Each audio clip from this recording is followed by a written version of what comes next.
ഇടുക്കിയിലെ ബിൻസി ചേച്ചിര കാട ഫാമിലാണുള്ളത്. കേരളത്തിൽ തന്നെ വളരെ വ്യത്യസ്തമായിട്ട് കാട കൃഷി ചെയ്യുന്ന ചേച്ചിനെയാണെന്ന് പരിചയപ്പെടുത്താൻ പോകുന്നത്. ഇപ്പോൾ നമുക്കുള്ളതൊരു 4000 കാടയുണ്ട്. നമ്മളതിനെ അങ്ങനെ ഒറ്റ ട്രിപ്പിലല്ല, അതായത് സുജിത്തെ ഞാൻ പറഞ്ഞില്ലേ 8-9 വർഷമായി ഇത് തുടങ്ങിയിട്ടെന്ന് പറഞ്ഞില്ലേ, 9 വർഷം കൊണ്ടാണ് നമുക്കിത് 4000 കാടയാക്കാൻ പറ്റിയത്. അപ്പോൾ പെട്ടെന്ന് ഒരാൾ വിചാരിക്കുകയാണ് എൻ്റെ കയ്യിൽ ഇച്ചിരി കാശുണ്ട്, എന്നാൽ നാളെ ഒരു 4000 തുടങ്ങിയേക്കാം എന്ന് വിചാരിച്ചാൽ ഇതൊരിക്കലും വിജയിക്കും. അടവടല്ലേ പോകും. ഒരു കാടയ്ക്ക് ഒരു 25 ഗ്രാം തീറ്റയാണ് പറയുന്നത്. അപ്പോൾ നമുക്കൊരു കണക്കുണ്ട്, ഒരു കാടക്കൂട്ടിൽ ഇത്ര കാടയുണ്ട്. അപ്പോൾ അതിന് രാവിലെയും വൈകിട്ടും കറക്റ്റ് സമയത്ത് തീറ്റ കൊടുക്കുക. അപ്പോൾ രാവിലെ ഒരു 8 മണിക്ക് നമ്മൾ തീറ്റ കൊടുക്കുന്നു, വൈകിട്ട് ഒരു 4 മണിക്ക് കൊടുക്കുന്നു. അതെന്നും കറക്റ്റ് ആയിരിക്കും. അല്ലാതെ ഇടസമയത്ത് കൊടുക്കുക നോക്കുക അങ്ങനെയുള്ള ഒരു പരിപാടികളും ഇല്ല. ഒരു കാടയ്ക്ക് ഒരു ദിവസം 25 ഗ്രാം തീറ്റ അളവ് തൂക്കി കൊടുക്കുകയാണെങ്കിൽ കൊത്തിക്കളയും. അപ്പോൾ തന്നെ നമ്മൾ ചെയ്തിട്ടുണ്ടെങ്കിലും കൊത്തിക്കളയുന്നു. അപ്പോൾ ഇതിനൊരു വേറൊരു മെത്തേഡുണ്ട്. ഇതിൻ്റെ മുകളിൽ ഇടാൻ പറ്റുന്ന ഒരു നെറ്റുണ്ട്, അതും കൂടെ നമുക്ക് ഇട്ട് കൊടുക്കണം. അതായത് തീറ്റ ചെലവ് പോലും അളന്ന് തൂക്കി കൃത്യം കൊടുക്കുക എന്നുള്ളതാണ്. പിന്നെ തീർച്ചയായിട്ടും, കാരണം ഇതൊരു കൃഷി മാത്രമല്ല, ഒരു ബിസിനസ്സും കൂടെയാണ്. ഇതിൽ നിന്ന് എന്തെങ്കിലും ലാഭം കിട്ടിയാൽ മാത്രമേ നമുക്കിത് മുമ്പോട്ട് ചെയ്തു പോകാൻ പറ്റുള്ളൂ. ചേച്ചിയുടെ ബ്രെയിനെങ്കിലും ഇതിനകത്ത് കിടന്നിട്ട് പകലന്തിയോളം പണിയെടുക്കുന്ന 2-3 പേര് കൂടെ ഇതിനകത്തുണ്ട്. ഒന്ന് ഹായ് പറഞ്ഞേ. പേരെന്നാ? ഇളയമാന മൂത്തമാനാണ്. പിന്നെ ചേച്ചിയുടെ ചങ്ക് ബ്രോ, മെയിൻ പുള്ളി ചേച്ചിയുടെ എന്ന് പറഞ്ഞ പേരെന്ന് പറഞ്ഞപ്പോഴേ ജെയിംസ് ചേട്ടൻ ആണ് മാർക്കറ്റിംഗ് ഒക്കെ പുള്ളി ചെയ്യുന്നത്. കില്ലാടി നേഴ്സാ, മുട്ട വെറുക്കാനും ഒക്കെ സജീവമായിട്ടുണ്ട്. പേരെന്ന് പറഞ്ഞപ്പോഴത്തേക്ക് ജിനു. ഇവരെല്ലാരും കൂടെ പങ്കെടുക്കുന്ന ഗെയിമില് ഒരു ക്യാപ്റ്റൻ ഉണ്ടാവില്ല, അതാണ് ഈ ബിൻസി ചേട്ടാ. സുജിത്തെ, നമ്മളിപ്പോൾ ഈ 4000 എണ്ണം ആക്കിയില്ലേ, അപ്പോൾ ഇതിൻ്റെ മാർക്കറ്റിംഗ് എന്ന് പറയുന്നത് ആദ്യം നമ്മളൊരു 500 എണ്ണം വളർത്തി അതിനെ കൊടുത്തു. അത് കഴിഞ്ഞപ്പോൾ നമുക്ക് മാർക്കറ്റ് കൂടുതൽ, അതായത് കൂടുതൽ ആവശ്യക്കാർ വന്നപ്പോൾ അടുത്ത 500 എടുത്തു. പിന്നെയും കൂടുതൽ ആവശ്യക്കാർ വന്നപ്പോൾ അങ്ങനെയാണ് നമ്മളിതിനെ സെറ്റാക്കിയത്. അതുകൊണ്ട് തന്നെ ഇന്ന് വരെ നമുക്കൊരു മുട്ട ഇവിടെ വേസ്റ്റായിട്ട് ഇരുന്ന് പോകേണ്ടി വന്നിട്ടില്ല. കാരണം ആവശ്യം അറിഞ്ഞ് മാത്രമേ നമ്മളിത് ചെയ്തിട്ടുള്ളൂ. കൂടുതലായിട്ട് കൊടുത്ത കടക്കാർ അപ്പം വില കുറക്കും. ഈ വില കുറച്ച് കഴിഞ്ഞാൽ എന്നെ എടുക്കും കടക്കാർ ഇടക്കിടക്ക്. നമ്മുടെ തന്ത്രം തന്നെയാണ് അവിടെ. അപ്പോൾ നമ്മളിപ്പോൾ ഒരു സ്ഥലത്ത് ഇങ്ങനെ കൊടുത്തുകൊണ്ടിരിക്കുകയാണ്. കാരണം ആ കറക്റ്റ് ഇതാണ്. കാരണം ആ വില കിട്ടിയാൽ മാത്രമേ നമുക്ക് പിടിച്ചു നിൽപ്പുള്ളൂ. അതിലും താത്ത് വേണം എന്ന് പറയുന്നിടത്തെ ആ കട നമുക്ക് ഒഴിവാക്കാനേ പറ്റുള്ളൂ. അല്ലാതെ നമുക്ക് നഷ്ടം. ഡിമാൻഡ് ഉണ്ട്. അടുത്ത കട നമ്മൾ പുതിയതായിട്ട് പിടിക്കും. തീർച്ചയായിട്ടും വേണ്ട. അപ്പം അങ്ങനെ ഡിമാൻഡ് ഇട്ട് വിൽക്കാൻ കഴിയണം അല്ല, ഇതൊക്കെ നടത്തിക്കൊണ്ട് പോകണമെന്നുണ്ടെങ്കിൽ. കാരണം ദിവസേന തീറ്റക്ക് വില കൂടും, മുട്ടക്ക് ഒരു ന്യായമായ പ്രൈസോടെ കിട്ടിയാൽ മാത്രമേ ഈ ഫാമൊക്കെ നമുക്ക് നടത്തിക്കൊണ്ട് പോകാനായിട്ട് പറ്റുള്ളൂ. ഇപ്പോൾ ഈ നമ്മൾ എവിടെ നിന്നാണ് ഇത് കാട മേടിക്കുന്നത്? ഇത് നമ്മൾ എറണാകുളം മാനുവൽ ഹാച്ചറി. മുട്ട പ്രായമുള്ള കാടാണ് കിട്ടുന്നത്. എന്നിട്ട് അവർ തന്നെ തിരിച്ചെടുക്കുക ഇത്? ഇല്ലില്ല, ഇറച്ചിക്ക് നമ്മൾ എവിടെയെങ്കിലും അത് പിന്നെ ഇറച്ചിക്ക് ഡിമാൻഡ് ഉണ്ടല്ലേ. ഒരു കാട കുഞ്ഞിന് എത്ര രൂപ വരും മേടിക്കുമ്പം? 70 രൂപ വരും. 70 രൂപ. നമുക്ക് റിട്ടേൺ കൊടുക്കുന്ന സമയത്ത് ഒരു 50 രൂപ.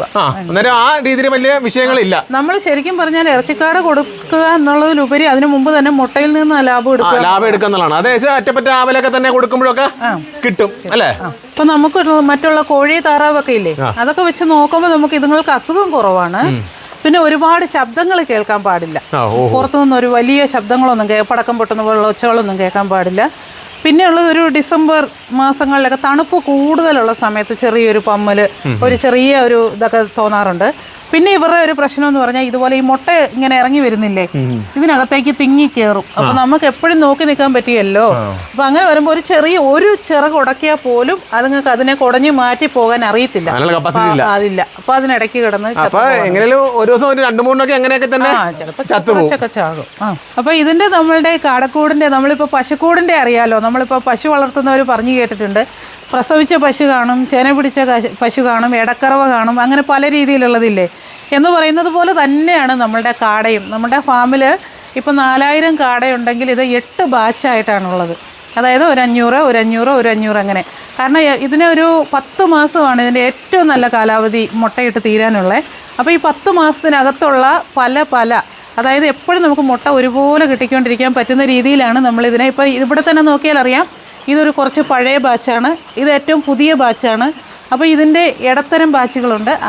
അങ്ങനെയാണ് നമ്മളിതിനെ മെയിൻറ്റെയിൻ ചെയ്തുകൊണ്ടിരിക്കുന്നത്. നമ്മളുടെ ഈ കാടവളങ്ങളില്ലേ, ഇതെല്ലാം കൂടെ നമ്മളിവിടെ ഒരു ഒന്നരാടം നമ്മൾ കാടക്കൂട് ക്ലീൻ ചെയ്യണം. ക്ലീൻ ചെയ്യൽ പെട്ടെന്ന് അസുഖം വരുമെന്നുണ്ട്. പിന്നെ ഒന്നരാട നമ്മൾ കൃത്യമായിട്ട് തന്നെ അത് മെയിൻറ്റെയിൻ ചെയ്യുന്നുണ്ട്. അപ്പം അതിൻ്റെ വേസ്റ്റ് എല്ലാം നമ്മൾ കൊണ്ടുവന്നിടുന്ന സ്ഥലമാണിത്. അപ്പം ഇത് നിലവിൽ ഇപ്പം നമ്മൾ ചെയ്തുകൊണ്ടിരിക്കുന്നത് ഇപ്പോൾ ആ കൂട്ടിയിട്ടേക്കുന്നുണ്ടോ, അത് നമ്മൾ പിന്നെ ഒരു കൾച്ചർ ഒഴിച്ച് ഇതാകാൻ വേണ്ടിയിട്ട് ഇട്ടിരിക്കുക. അതാണ് നമ്മൾ കൃഷിക്ക് ഉപയോഗിക്കുന്ന അത്. ഇതിങ്ങനെ നേരിട്ടെടുത്തല്ല ഉപയോഗിച്ചുകൊണ്ടിരിക്കുന്നത്.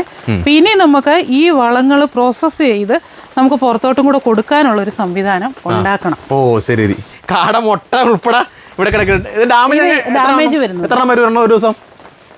നമുക്ക് ഒരു 200-250 എണ്ണമൊക്കെ ഡാമേജ് വരാറുണ്ട്. ഒരു ദിവസം ഡാമേജ് വരും അല്ലേ? അതായത് ചെറിയ പൊട്ടലുള്ളതൊന്നും നമുക്ക് കൊടുക്കാൻ പറ്റില്ല. അതാണ് ഇപ്പൊ ഒരെണ്ണം കണ്ടെത്താൻ ആൾക്കാർ മേടിക്കില്ല. ആൾക്കാർ മേടിക്കുമ്പോൾ എപ്പോഴും നല്ല പെർഫെക്ഷൻ ആയിരിക്കണം. കാടമുട്ടയ്ക്ക് ഒരു പ്രശ്നമുണ്ട്, ഇത് ചതഞ്ഞേ ഇരിക്കുള്ളൂ, പൊട്ടി ഒഴുകി പോകത്തില്ല. കാടമുട്ട കാമ്പ് പൊട്ടിയേട്ടാ. കൃഷിക്ക് മാർക്കുണ്ട്, പാചകത്തിന് മാർക്കില്ല. നല്ലത് കാണിക്കുന്നു.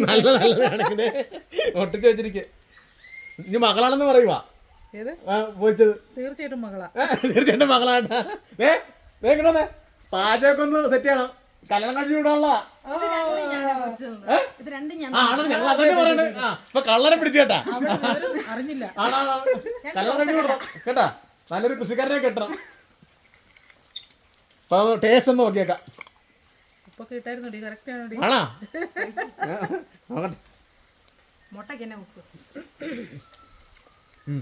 അല്ല ഇടുക്കിയുടെ കറുത്ത പന്നിയൊക്കെ നന്നായിട്ടിട്ടുണ്ട്.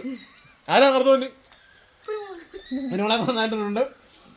അപ്പൊ ഇതൊക്കെയാണ് ഇവിടെ വിശേഷങ്ങൾ. നമ്മുടെ പ്രേക്ഷകരോട് പങ്കുവച്ചതിന് ഒരുപാട് സന്തോഷം. മറ്റൊരു കാണാന്ന് പറ. അപ്പൊ ചേച്ചി ഞാൻ ബിൻസി മാമാണ്. അപ്പൊ അതൊക്കെ ഒന്ന് കാണുക, അടിച്ചു പൊളിക്കുക.